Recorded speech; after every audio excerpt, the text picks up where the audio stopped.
আসসালামু আলাইকুম। আশা করি সবাই বেশ ভালো আছেন, সুস্থ আছেন। আজ আমরা কথা বলবো জন্ডিস নিয়ে, যেটা বাংলাদেশেও খুব কমন একটা রোগ। তো জন্ডিস আসলে কোনো রোগ না, এটা হচ্ছে একটা রোগের সিমটম অথবা একটা সাইন। তো যে কারণে জন্ডিস হতে পারে সেটা হতে পারে লিভারের সমস্যার কারণে, গল ব্লাডারের সমস্যার কারণে, প্যানক্রিয়াসের সমস্যার কারণে, অনেক সময় হতে পারে আমাদের ব্লাডের কোনো সমস্যার কারণেও। সো জন্ডিসটা কী কারণে হয়েছে সেটা আসলে বের করাটা প্রথমে জরুরি। তো আজকে আমি যে ব্যাপারটায় কথা বলবো সেটা লিভারের কারণে যখন জন্ডিস হয়, এবং বাংলাদেশে জন্ডিসের যে কারণ, যেটা প্রথম কারণ সেটা হচ্ছে হেপাটাইটিস ভাইরাস। এবং hepatitis A, B, C, D virus, D and E, এইসব ভাইরাস দিয়ে বাংলাদেশে হচ্ছে যে ভাইরাল হেপাটাইটিস হতে পারে, যেটাকে আমরা বলি জন্ডিস হয়েছে। এবং হেপাটাইটিস এ যে ভাইরাসটা, সেটা হচ্ছে যে রোগীর কিছু সিমটম তো অবশ্যই করে। চোখ হলুদ হয়ে যাবে, সাদা অংশটা হলুদ হয়ে যাবে, বমি বমি লাগবে, কিছুই খেতে ভালো লাগবে না। এবং এটার মোটামুটি 6 মাসের মধ্যে এটা ভালো হয়ে যায়, এবং এটার আউটকাম আসলেই ভালো। তবে যে কোনো জন্ডিসের ক্ষেত্রেই প্রথম যে পদক্ষেপটা রোগীকে নিতে হবে সেটা হচ্ছে ডক্টরের শরণাপন্ন হওয়া। অবশ্যই কোনো কবিরাজি চিকিৎসা এবং কোনো হার্বাল ট্রিটমেন্ট করা এবং বনাজি চিকিৎসা করা এবং আরও কিছু ঝাড় ফুঁক করা, এগুলো করা যাবে না। তো তারপরে হচ্ছে যে ধরেন যে সবচেয়ে যে আরেকটা মেইন কারণ জন্ডিসের, সেটা হচ্ছে হেপাটাইটিস বি এবং হেপাটাইটিস সি। এই দুটো কারণ আমি বলবো যে আসলে খুব ভয়ানক একটা কারণ হলো যে এই জন্ডিসটা যদি, এই হেপাটাইটিস বি এবং সি ভাইরাস, এটা যদি ভালো না হয় তাহলে পরে যেটা হবে, পরবর্তীকালে রোগীর অনেক রকমের লিভারের সমস্যা হবে, এবং সেখান থেকে রোগীর আসলে লিভার ফেইলিয়ার হয়ে রোগীর মৃত্যু হতে পারে। তো যেটা এই জন্য যে কোনো প্রকারের জন্ডিসের ক্ষেত্রে প্রথমেই আপনারা চিকিৎসকের পরামর্শ হবেন, এবং কোনো কবিরাজি বনাজি চিকিৎসা এটা করবেন না। এটাই হচ্ছে যে মেইন মেসেজ আপনাদেরকে দেওয়ার জন্য। কারণ আপনারা যদি কবিরাজি বনাজি চিকিৎসা করেন এবং অনেক সময় রোগীকে ধোয়ানো হয়, হলুদ পানি বের হয়, এগুলো আসলে এক ধরনের কেমিক্যাল দিয়ে রোগীকে ধোয়ানো হয়, তখন এটা দিয়ে হলুদ পানি বের হবেই। এটা আপনাকে ধোয়ানো, নর্মাল মানুষকে ধোয়ানো হলেও তার থেকে হলুদ পানিটা বের হবে। সো এটা দিয়ে অবাক হওয়ার আসলে কিছু নাই। তাহলে হচ্ছে যে কি করা যায়, যখন আপনি দেখছেন যে কেউ আপনাকে বলছে যে আপনার চোখটা হলুদ হয়ে গেছে, এবং আপনি নিজেও বুঝতে পারবেন শরীর ভাল লাগছে না, খাবার রুচি কমে গেছে, তখন হচ্ছে প্রথম বের করা যে আপনার কী কারণে জন্ডিসটা হয়েছে। Hepatitis A, B or C ভাইরাসের জন্য হয়েছে, অথবা ব্লাডের কোনো কারণে হয়েছে, গল ব্লাডের কোনো কারণে হয়েছে, প্যানক্রিয়াসের কোনো কারণে হয়েছে, সেটা খুঁজে বের করতে হবে। এবং আমাদের দেশে হেপাটাইটিস বি ভ্যাকসিন, এই ভ্যাকসিনটা আছে, এবং এটা নিয়ে নেওয়াটা খুবই জরুরি। আর সি এর কিন্তু কোনো আসলে ভ্যাকসিন নাই। সো হেপাটাইটিস বি এর ভ্যাকসিন, বি যখন হবে, আপনার আক্রান্ত হবেন, প্রথমে আপনি ডাক্তারের পরামর্শ নেবেন, এবং ডাক্তার যেভাবে বলবে রেস্ট নেওয়া, পরিমাণ মতো পানি খাওয়া, এবং হচ্ছে যে নিউট্রিশনটা মেনটেন করা, ব্যালেন্স একটা ডায়েট নেওয়া, যেভাবে পরামর্শ দিবেন ঠিক সেটা ফলো করবেন।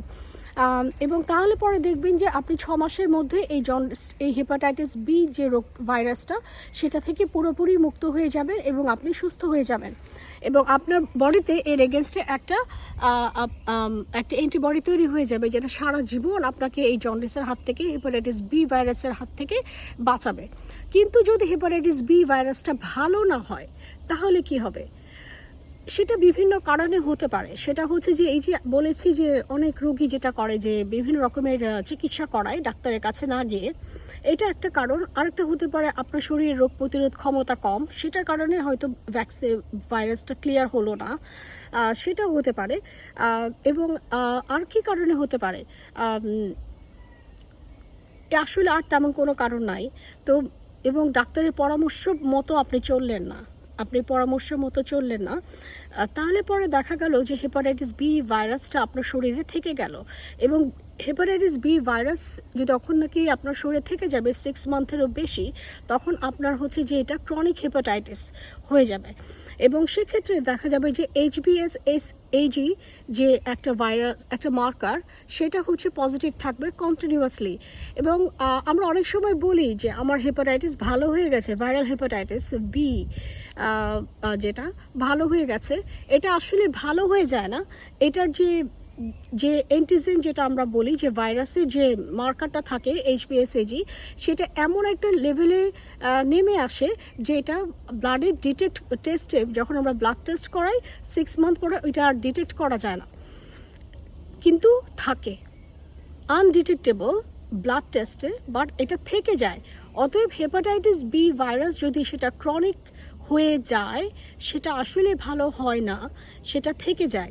সেক্ষেত্রে রোগীকে অবশ্যই আল্ট্রাসাউন্ড করানো, লিভার ফাংশন টেস্ট করানো, লিভার ফাংশন টেস্টগুলো করে একটা সার্ভিলিয়েন্স, যেটা হচ্ছে যে একটা মনিটরিংয়ে থাকা, একটা লিভার স্পেশালিস্টের মনিটরিংয়ে থাকা, যে আমার কী অবস্থা, আমার ভাইরাল লোড কত, লিভার ফাংশন কেমন, আল্ট্রাসাউন্ডের লিভারটা কেমন আছে। কারণ সেক্ষেত্রে যেটা দেখা যায় যে অনেক সময় যদি রোগীর রেগুলার মনিটরিংয়ে না থাকে, তাহলে পরে এই লিভার ভাইরাল হেপাটাইটিসটাই হচ্ছে যে একটা সময় ক্রনিক লিভার ডিজিজে চলে যাবে। এবং ক্রনিক লিভার ডিজিজ হচ্ছে সেই ডিজিজটা, সেখান থেকে সিরোসিস হয়ে যায়, এবং সেটা হলো যে লিভারে আর কোনো ভালো লিভার সেলগুলো আর পুরো ড্যামেজ হয়ে সেখানে হচ্ছে যে ফাইব্রাস টিস্যু চলে আসে, মানে লিভার সেল আর তেমন নাই। সো লিভার তখন প্রপারলি ফাংশন করতে পারে না, আর তখন কিছু সাইন সিমটম শুরু হয়ে যায়, যেমন হচ্ছে আপনার পেটে পানি আসবে, আপনার হচ্ছে যে শরীর শুকিয়ে যাবে, এবং হচ্ছে অনেক সময় রক্ত বমি হয়, এবং হচ্ছে যে একটা সময় পরে রোগী যেটা হয় যে লিভার ফেইলিয়ার হয়ে যায়, এবং অনেক সময় এটা ক্যান্সারেও টার্ন নিতে পারে, লিভার ক্যান্সার। এবং আলটিমেটলি যেটা হয় যে রোগীটা আসলে মারা যায়। কারণ বাংলাদেশে লিভার ট্রান্সপ্ল্যান্ট এখনও সেভাবে শুরু হয় নাই। এখানে লিভার ট্রান্সপ্ল্যান্ট একটা রোগী 2-3বারও লিভার ট্রান্সপ্ল্যান্ট করায়, যদিও হেপাটাইটিস বি, সি এগুলো খুব প্রিভ্যালেন্ট না, কিন্তু বাংলাদেশের পার্সপেক্টিভে হেপাটাইটিস বি, সি খুবই প্রিভ্যালেন্ট। এবার আসে হেপাটাইটিস সি। হেপাটাইটিস সি যে ভাইরাসটা, এটা ultimately unfortunately hepatitis B virus থেকেও ক্ষতিকর। কারণ বেশিরভাগ ক্ষেত্রে হেপাটাইটিস বি ভাইরাসটা হচ্ছে যে ক্রনিক ফর্মের দিকেই চলে যায় বেশিরভাগ ক্ষেত্রে, এবং এটা কোনো ভ্যাকসিন নাই। এবং ডাক্তার যেটা বলবেন, যে পরামর্শগুলো দিবেন, সেগুলো আপনাকে অবশ্যই মেনে চলতে হবে। এবং 6 মাস পরে পরীক্ষা করলে দেখা যাবে যে ভাইরাসটা যদি না থাকে, ব্লাডে ক্লিয়ার আউট হয়ে যায় এবং এর এগেনস্টে আপনার বডিতে অ্যান্টিবডি তৈরি হয়ে যায়, দেন আপনি লাকি।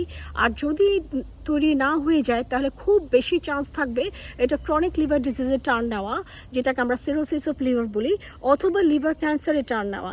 সো সেক্ষেত্রে রোগীকে কন্টিনিউয়াসলি একজন লিভার স্পেশালিস্টের মনিটরিংয়ে থাকতে হয়, লিভার ফাংশন টেস্ট করতে হয়, আল্ট্রাসাউন্ড করতে হয়, যাতে দেখা যে আমার লিভারটা ঠিক আছে কিনা। সো এই যে কথাগুলো আমি বললাম, এই কথাগুলো বলার কারণ হচ্ছে যে কিছু মেসেজ আপনাদেরকে দেওয়া। যখন আপনাদের হেপাটাইটিস হবে, অবশ্যই ডক্টরের পরামর্শ মেনে চলবেন।